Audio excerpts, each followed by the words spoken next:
Hey U.S. history students, hope you guys are doing well. This is going to be our first lesson in the second half of U.S. history, and although our class does start in 1877 and moves all the way to present, we do have to go back and talk about some of the beginnings of U.S. history, like the Declaration, the Constitution, and those important founding documents. And so today we're going to be focusing on America's independence, the Declaration of Independence, and a little bit of that background information, some important people from this time period. Let's start with a political cartoon, a very famous political cartoon from the pre-revolution time period that actually was drawn by Benjamin Franklin in a time period known as the French and Indian War, but then arises again as the colonies are joining each other in the fight against Britain. And you can see that this is a picture of a snake, and it's being chopped in different pieces, and it says join or die. So if the colonies don't come together, Franklin is saying that they will surely be cut apart and pitted against each other. Alright, so let's talk about a little bit of what's going on in the late 1700s in North America. You have British, which is controlling the American colonies, and they're spending lots of money to protect them from Native American attacks, from the French, and they're actually there's a huge war that pops up called the French and Indian War, and the British government spends tons of money protecting the colonists against the French and the Indians. And so after this war is over, the British government decides, hey, we spent all this money on you, so you need to help repay. The colonists need to help repay the British government for everything that they've done to protect them. And so they start putting all these new taxes and duties onto the Americans, like the Stamp Act and the townshend duties and the tea duties and all these things. And the colonists didn't like this very much because they did not have representation in Parliament, in the lawmaking body back in Britain that was creating these new taxes on them, and they didn't think it was fair. And so, as you've probably heard many times before, the colonists did not want taxation without representation. No taxation without representation. And so they did things to show that they didn't like it, like revolting back against the British. Things like the Boston Tea Party, which is this picture right here. And this is really the start of the American Revolution. The American colonists are revolting, they're standing up, they're saying this is not right, and we want it changed. Alright, eventually, a group of Americans get together. Representatives from each of the colonies meet together in what's called the Continental Congress, and this group they meet together and they decide that they are going to declare independence from Britain. They've decided that enough is enough, and this is basically the breakup letter, the Declaration of Independence. And it does several things. The first thing is it explains the reasons why the colonists want to be independent and free. Why are they leaving Great Britain? Why are they breaking up with Great Britain? Why do they want to create their own country? And then they also put forward an idea of how they're going to run their new country. They say our new country is going to be different than how we were ruled under Britain, because we're going to do this, this, this, and this. The big thing that you need to remember that is always spoken about, talked about, you'll hear it all throughout your life living as an American, that the government should protect its citizens' unalienable rights. And these things, they said, are life, liberty, and the pursuit of happiness. These three things you've got to remember. So life, liberty, and the pursuit of happiness, these are the things that the government should protect, should make sure that its citizens have. These are unalienable rights. And if the government does not do what it's supposed to do, if it does not protect these rights, like they were saying that Britain was not protecting these rights, if they did not, then the government needs to be overthrown. It has to be overthrown. There needs to be a new government put in place, one that will protect its citizens' rights. And so this is what the Declaration of Independence is arguing, that Britain is not doing its job as a government. It's not protecting our rights. It's not being fair. And so we're going to overthrow that government. We're going to start a new government. And then in the third paragraph, it went on and listed all of the grievances, all the things that King George III of England, all the things he was doing to not give them their rights, all the bad things that he was doing that the colonists said were just egregious and wrong and terrible. All right, so let's talk about some important founding fathers. These are people you may not have heard of before. A lot of times I'll call them the lesser known founding fathers, but they fall into three specific categories. Some of them fall into more than one category, but these are things I'm going to want you to remember about them. These are the categories. Oops, sorry. First one's going to be political. Second one's going to be economic. And the third one is going to be religious.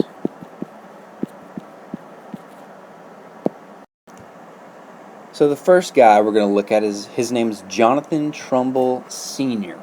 And he was a governor. He was a colonial governor. He was the governor of the colony of Connecticut.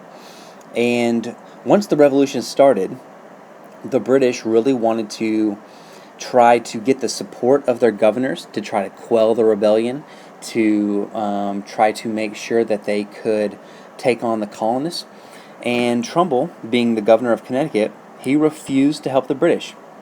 And instead, he acted in support of the colonists. He spoke out for colonist rights, spoke out against British tyranny, and he supplied the American army with food, clothing, and weapons. He supplied them with everything that he could. And he was actually the only governor who was a governor of a colony to be a governor of a state once the United States had been founded and became an independent nation. And so we're going to put him into the category of political. Next guy we're going to talk about is John Peter Muhlenberg, and he was a religious leader. He was like a preacher or a pastor. And the reason why he had influence and was able to influence the revolution is because so many people were religious during this time period and attended church, and this is where they got a lot of their news and information. But one thing that makes John Peter Muhlenberg stand out is that he was a member of a group called the Black Regiment. The Black Regiment were ministers. They wore black robes, but they also were trying to recruit people to fight for the American cause, to fight in the American army. And so he actually rose to the rank of general in the American Revolutionary Army, and he served as a senator and a U.S. congressman. So he did a lot of different things. He was most famous at one point for he was giving a sermon, and in the middle of his sermon, he tore off his clerical robe, his black robe, revealing that he had a soldier's uniform underneath, and then went on to talk about all the great things about joining the army and fighting against British tyranny, and then signed up a whole bunch of members to fight for the American cause. So that's John Peter Muhlenberg. We're going to put him in the category of religious, and R for religion. Our next guy is going to be named Benjamin Rush. He was a doctor. He's actually known as the father of American medicine.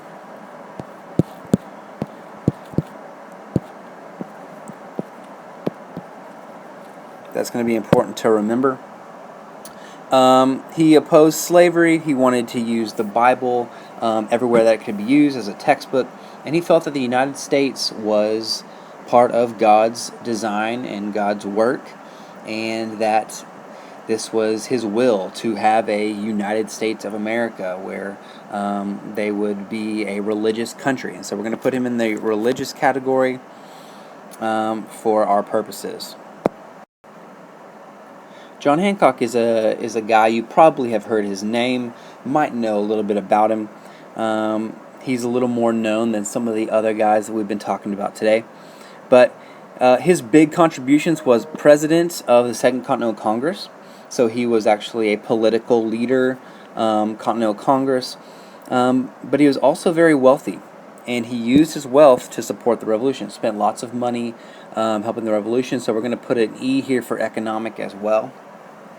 But he was mainly known and is remembered today for his signature on the Declaration of Independence. It was the largest signature on the independence. And all these guys that signed the independence, they knew that once this got back into the king's hands, once he read it and saw it, that they would be wanted for treason and they would be hanged if they were caught. And so him putting his huge signature on there is just showing his defiance against the British. Alright, I don't know why we keep getting these loading things on here, but just ignore that. Alright, the next guy we're going to talk about, John Jay, the first Chief Justice of the United States. Helped shape U.S. foreign policy, governor of New York. So we're going to definitely put him into the political category. He was a guy who was a diplomat who went over and helped negotiate treaties for the United States. He was also in favor of a new constitution, wanted to ratify the Constitution. So he wrote what's called the Federalist Papers, which was a series of papers that he wrote along with some other people stating why they wanted a new constitution, why they needed a new form of government, because at this time they had what's called the Articles of Confederation, and he felt like it wasn't working very well for them, and so he came up with all of his reasons to create a new constitution. And so John Jay, another important founding father that you might or might not have heard of. All right, John Witherspoon is going to be our next signer of the Declaration of Independence, and he was actually a Presbyterian minister, and he was also president of the College of New Jersey, which you now know it as Princeton University. But it really started as a college where they would create religious leaders, and he was actually someone who helped train religious leaders. So we're going to put him in the religious category. He was a signer of the Declaration, and he felt strongly about religion, and he thought that society needed religion in order to have civic virtue. So to have people obey laws and do what they're supposed to do, you've got to have religion. So John Witherspoon, big religious guy, president of the College of New Jersey. And lastly, we have a guy named Charles Carroll. The way I remember Charles Carroll is we call him Catholic Carroll, because Charles Carroll was a Catholic. He was the only Catholic to sign the Declaration of Independence, and he was also one of the richest men in America. And so we're going to put him under several categories. We're going to put him under the religious category. We're going to put him under the economic category. We're not going to put him under the political category because he could not run for office in Maryland because of his religion. He did live for a while after the Declaration was signed. He was actually the last surviving signer of the Declaration of Independence. So these are our signers of the Declaration, our lesser-known founding fathers. Go back over them several times. Make sure that you know them and what their contributions were. They are very important.